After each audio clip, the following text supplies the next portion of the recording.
உங்கள் எதிரி வீட்டுக்குள் இருந்தால் அது மிகவும் ஆபத்தானது. அவர் நேரடியாக உங்களை காயப்படுத்த மாட்டார். ஆனால் வார்த்தைகளாலும் நியமங்களாலும் உங்கள் மனதை கட்டுப்படுத்துவார். நீங்கள் நினைத்ததை நீங்கள் செய்ய முடியாது என்று உங்களுக்குள் விதிகளை விதிக்கும். உண்மை என்ன?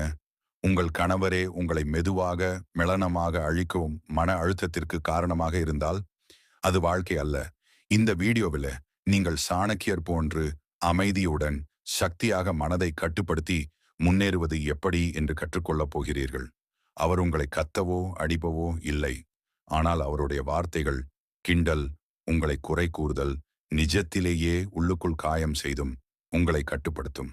நினைவில் வை, வீட்டுக்குள்ளே இருக்கும் எதிரி வெளியில் இருக்கும் எதிரியை விட மோசமானவர். அழவதும் கத்துவதும் பதில் சொல்லுவதும் அல்ல. உங்கள் அமைதி உங்கள் முதல் ஆயுதம். உள்ளுக்குள் வலி இருக்கலாம், ஆனால் வெளியில் நீங்கள் அமைதியாக இருங்கள். அவருடைய வார்த்தைகள் உங்களை பாதிக்கவில்லை என்பதை அவர் உணர வேண்டும்.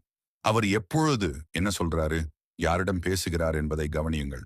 சிறிய வார்த்தைகள், வார்த்தை கிண்டல்கள், உங்களை கட்டுப்படுத்தும் முயற்சிகளை பதிவு செய்யுங்கள். நீங்கள் பேசாமல் அமைதியாக கவனித்தால் உங்கள் கணவர் பலவீனமாக இருப்பார். உங்கள் திறமைகள், அறிவு, பொருளாதாரம் அனைத்தும் வளர்த்து கொள்ளுங்கள். பணமில்லாத பெண்ணை யாரும் கட்டுப்படுத்தலாம். ஆனால் சுயநிலையுள்ள பெண்ணை யாரும் ஆழமாக கையாள முடியாது. உங்கள் வளர்ச்சி அவருக்கு பதிலாக இருக்கும். அவருடைய தவறு, கிண்டல், அவமான உடனே பதில் சொல்ல வேண்டாம். ஒவ்வொரு அகங்கார மனிதனும் தவறு செய்வான். சரியான நேரத்தை காத்துக்கொண்டு உங்கள் சூட்சுமமான பதில்களை நிகழ்த்துங்கள். ஒவ்வொரு அவமான வார்த்தையும் உங்கள் சாதனைகளுக்கு வலிமையாக மாற்றுங்கள்.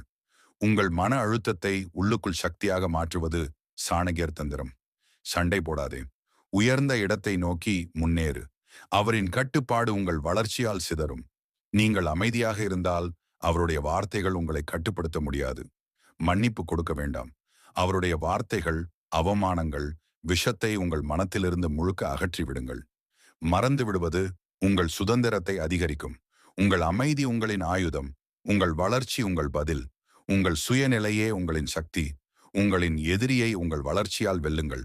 நான் ஒரு ராணி என்று கமெண்ட் பண்ணுங்கள். ஒவ்வொரு அவமானத்தையும் சக்தியாக மாற்றுங்கள். சாணகியர் நியதி: சண்டையில்லாமல் அமைதியாக உன்னுடைய ராணி உங்களை வளர்க்கும் வழியில் முன்னேறு.